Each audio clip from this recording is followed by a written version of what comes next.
KPU Kabupaten Oku Selatan menerima surat suara pilkada sebanyak 315.856 di gudang penyimpanan logistik KPU.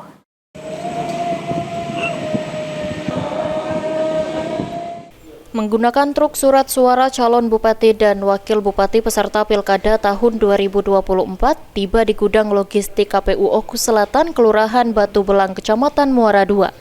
Kedatangan truk ini disambut langsung oleh Kasubag Logistik KPU dan Wakapolres Oku Selatan beserta jajaran yang disaksikan oleh Bawaslu dan awak media. Adapun surat suara yang tiba pada Rabu malam tersebut berjumlah 315.856 surat suara atau 158 dus.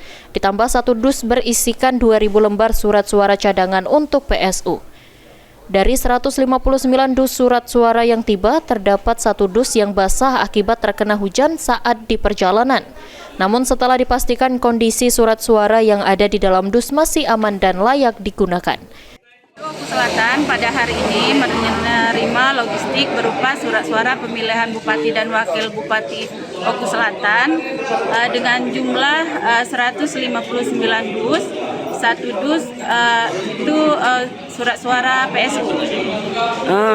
Setelah dibuka, apakah ada ditemukan kerusakan atau seperti apa, Bu?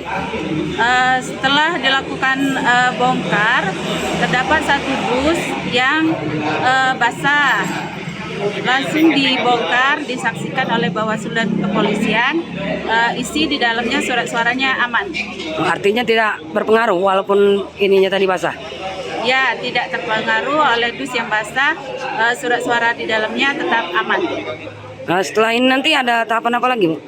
Setelah ini logistik berupa surat suara pemilihan gubernur dan wakil gubernur yang besok sudah didistribusikan dari Semarang.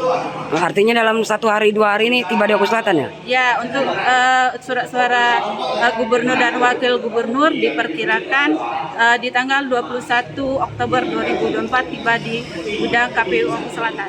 Sri Fitriana, PAL TV.